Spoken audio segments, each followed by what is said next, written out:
आता आपण बघितलं की बंगलोरमध्ये एक घटना घडली की एका इंजिनियरनी वेल एज्युकेटेड, वेल पेड, म्हणजे खूप जास्त ज्याचं पॅकेज होतं अशा एका हुशार इंजिनियरनी आपल्या जीवाचा खेळखंडोबा करून घेतलेला आहे.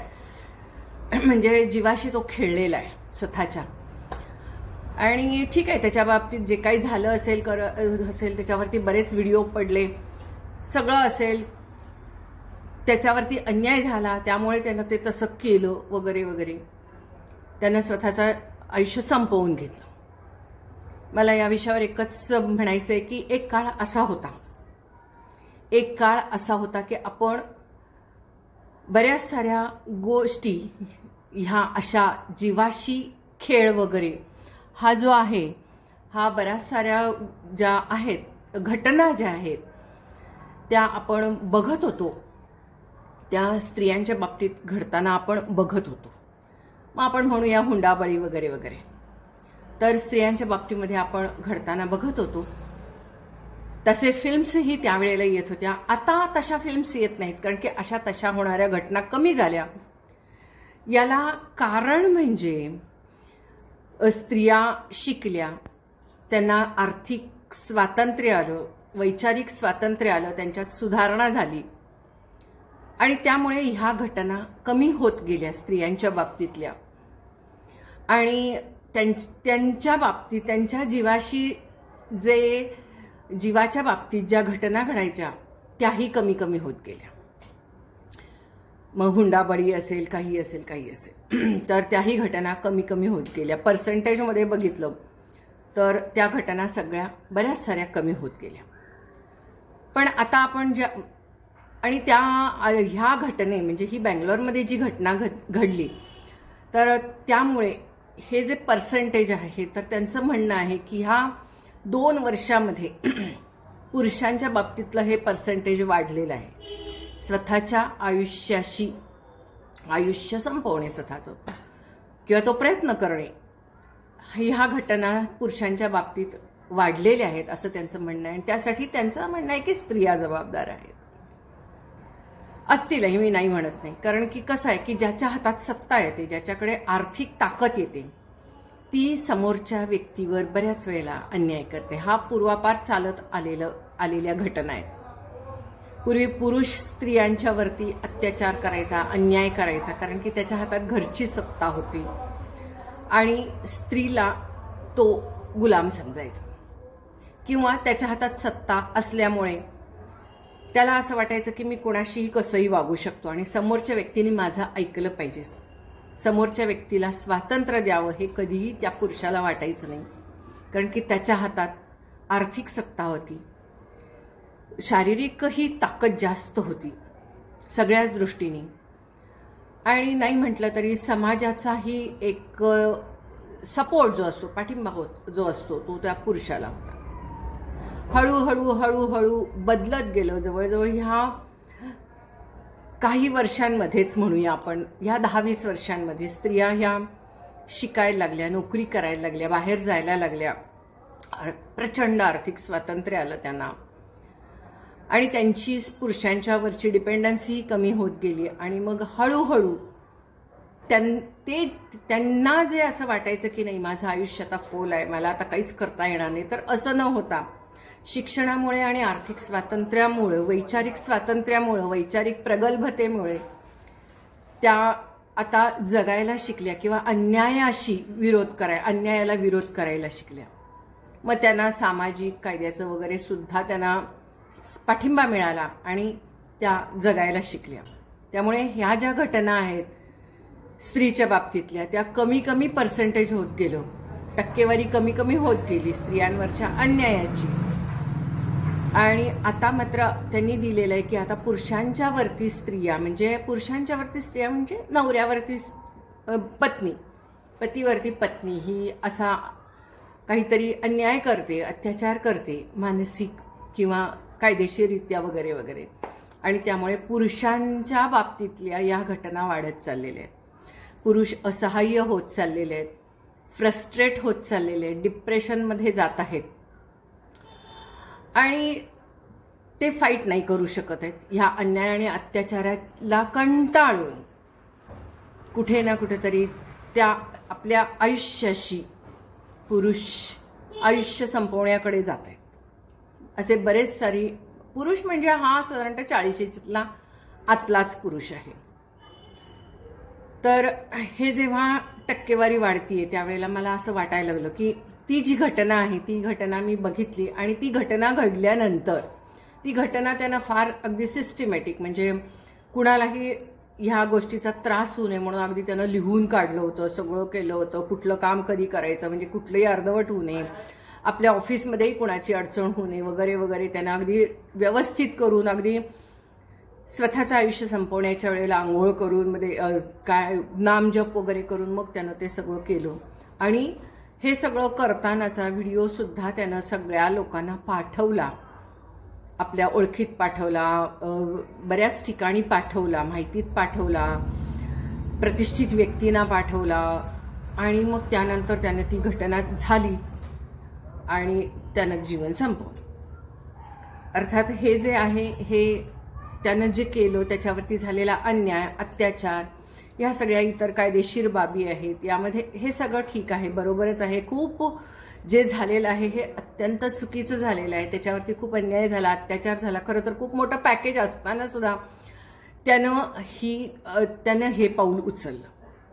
पण या ठिकाणी मला एकच गोष्ट वाटली की तुम्ही जेव्हा सोशल मीडियावरती अशी गोष्ट करता, सोशल मीडियावरती किती त्याला प्रचंड फुटेज मिळालं, कव्हरेज मिळालं. आज त्या आईवडिलांचा तर मुलगा गेलाच, एक कमावता मुलगा गेला, करता मुलगा गेला, जो घरातल्या आईवडील त्यांचे खूप साधे आहेत. भाऊ पण तो त्याच्या भावाची पण मी मुलाखत ऐकली, तो म्हटला आता मला सगळं पुढचं मला करायला पाहिजे. आत्तापर्यंत प्रत्येक गोष्टीत माझा भाऊ मला म्हणायचा की मी तुझ्या पाठीशी आहे, मी तुझ्या पाठीशी आहे, आता सगळं मला करायला लागणार आहे. तो असा भाऊ असा प्रचंड कोलमडलेला होता.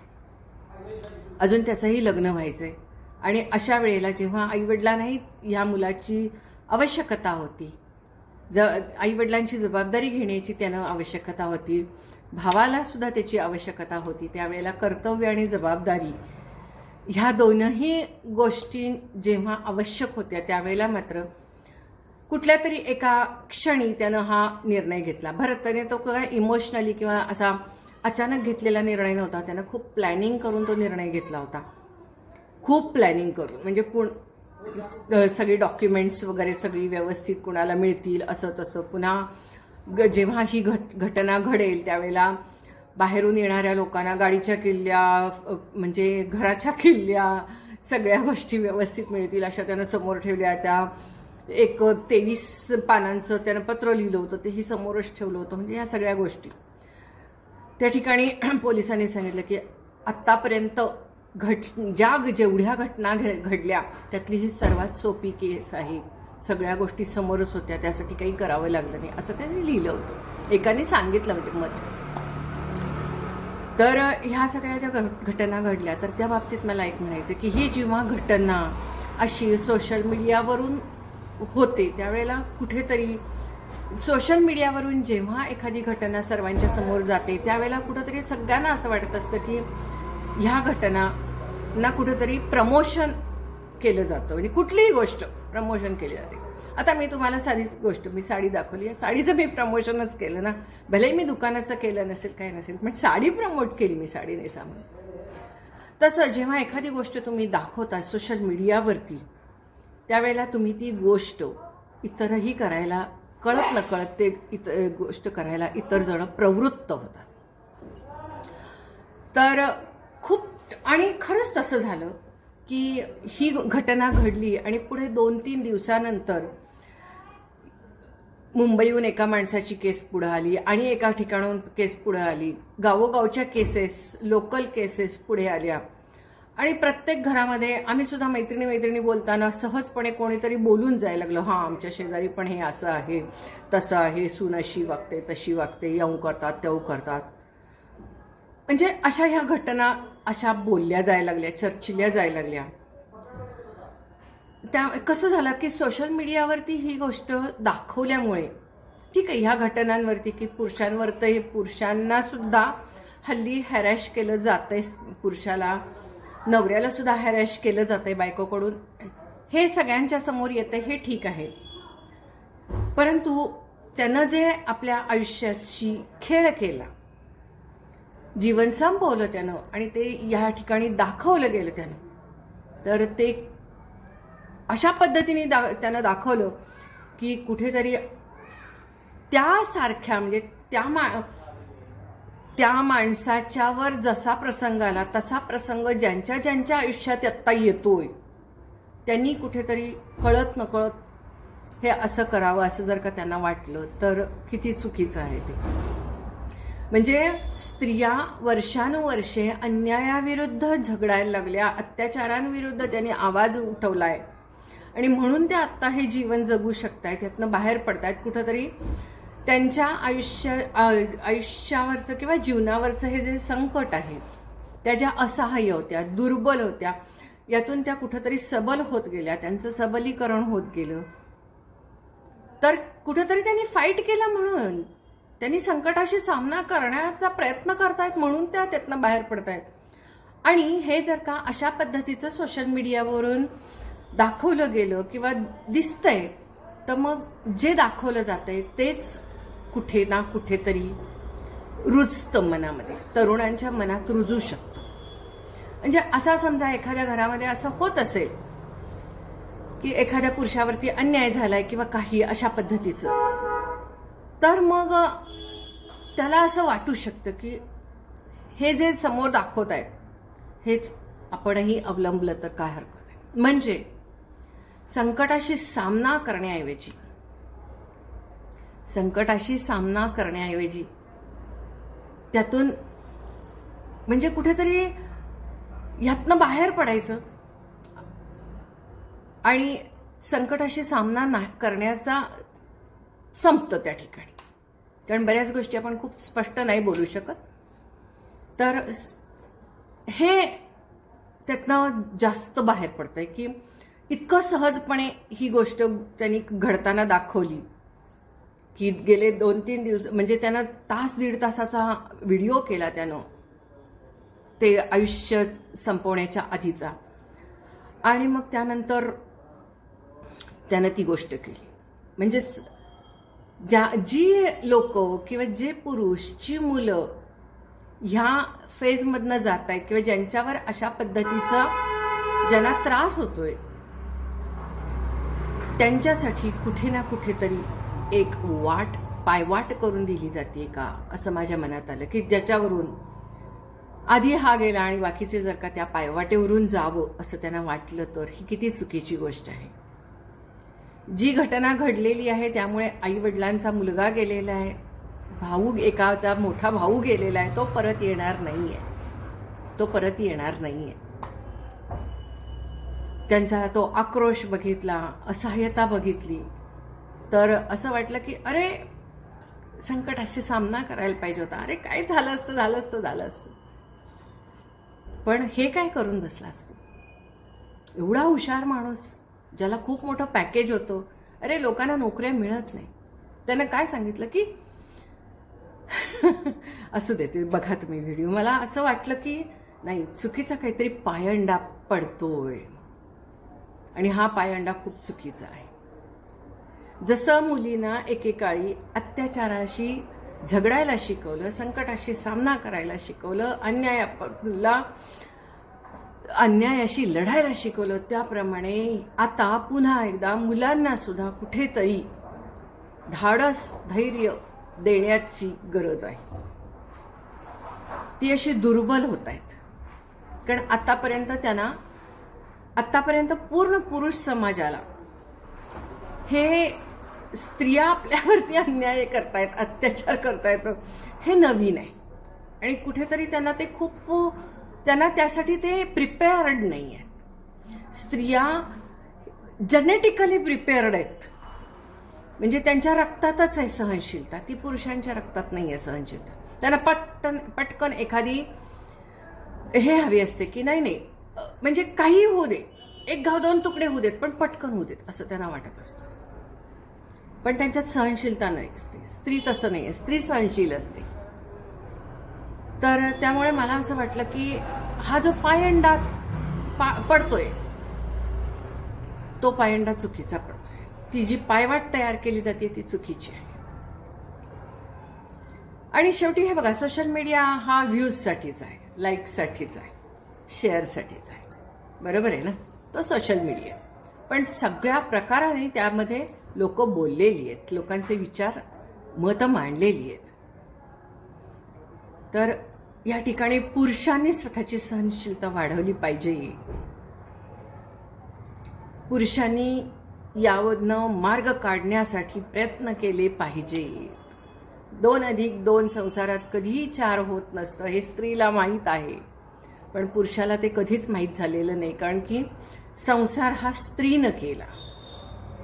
पुरुषांनी पैसे मिळवून आणले, बाहेरच्या जगामध्ये तो खूप असेलही यशस्वी, परंतु एक घर पेलायची ताकद ही स्त्रीमध्ये असते. आणि स्त्री घरातल्या अनेक सदस्यांना एकत्र करून प्रत्येकाचे मूड स्विंग सांभाळत ती संसार करत असते आणि कुटुंब पेलत असते. आणि पुरुषाला हे आतापर्यंत कधी माहीतच झालं नाही, कारण स्त्री ही खंबीरपणे घरात उभी राहिली. आणि आता काय झालंय की आता पुरुषालाही घरात खंबीरपणे उभं राहायची वेळ आलेली आहे. स्त्री ही नोकरी करायला लागलेली आहे, स्त्री ही बाहेर जायला लागलेली आहे. आणि त्यामुळे कुठेतरी काय होतं माहितीये का, की पुरुषाची मानसिकता नाही आहे. पुरुषामधले जे जीन्स आहेत त्याच्या रक्तातच नाही, आपण असं म्हणू. घर सांभाळणं, कुटुंब सांभाळणं, सहनशीलता, सर्वांना सांभाळून घेणं, अन्याय सहन करणं, अत्याचार सहन करणं, तरी सुद्धा या सगळ्यातनं मार्ग काढणं हे पुरुषाच्या रक्तातच नाही आहे. त्याला फक्त बाहेरचं सगळं येतं, बाहेरचं त्याला सगळं येतं, घराबाहेरचं सगळं येतं त्याला. तो जग जिंकेल, पण घरातला माणसांचे स्वभाव नाही जिंकू शकणार, मन नाही जिंकू शकणार. घरातल्या प्रॉब्लेम्सना तो फेसच करू शकत नाही. बाहेरच्या मोठ्या मोठ्या संकटांना भलेही तो लीलया त्यावरती तो काम करेल आणि त्यामध्ये तो मार्ग काढू शकेल, पण घरातलं साधं छोट्या 2 मुलांचं भांडण नाही तो सोडवू शकत. तर पुरुषाच्या रक्तातच नाही आहे ती सहनशीलता. स्त्री मात्र सहन करत गेली, तिच्या त्या जीन्समध्ये आहे, स्वभावात आहे. आणि त्यामुळे आता मात्र आपण जे ऐकतोय की पुरुषांच्यावरती अन्याय होतोय, अत्याचार होतोय, तर हळूहळू त्यांच्याही रक्तात येईल हे गुण येतील. सहनशीलता हा गुण येईल. आणि स्वतःच्या आयुष्याशी खेळणं हा यावरचा नाही होऊ शकत मार्ग. स्त्री काय, आपला उठसूट स्त्रीला किती त्रास असतो, अहो किती त्रास. प्रत्येक स्त्री संसारात 100 वेळा असलं उद्योग करून बसेल, पण नाही करत स्त्री अशी. स्त्री सगळ्यातनं मार्ग काढते. तिला माहीत असतं, अरे मी हे असं काहीतरी केलं तर संध्याकाळी माझी लेकरं त्यांना जेवण कोण करून घालणार. स्त्रीच्या मनामध्ये हे असतं. तिला आपल्या आई वडिलांचा विचार येतो, आपल्या नवऱ्याचा विचार येतो, तिला घरातल्या सासू सासऱ्यांचा विचार येतो. अरे त्यांची कोण सेवा करणार, मी काय करू शकत नाही. अरे ती साधं घरातनं 4 दिवस गावाला जा म्हटलं तर स्त्री गावाला जात नाही. ती सुरुवातीला माहेरी जाणारी स्त्री नंतर हळूहळू तिला माहेरी जायला सुद्धा वेळ नसतो. तिला सगळं असं मागचं घर दिसत असतं, घरातली कामं दिसत असतात, जबाबदाऱ्या दिसत असतात, कर्तव्य दिसत असतात, सगळ्या ह्या गोष्टी दिसत असतात. त्यामुळे स्त्री नाही असलं करू शकत. आणि त्यामुळे स्त्रीच्या बाबतीतली ही जी टक्केवारी आहे आयुष्य संपवण्याची ती आता कमी झालेली आहे. पण पुरुषांना मात्र ह्या गोष्टींना फेस करायला अजूनही जमत नाही आहे, कारण सगळ्याच बाबतीत संसारात 1 घाव 2 तुकडे होत नसतात.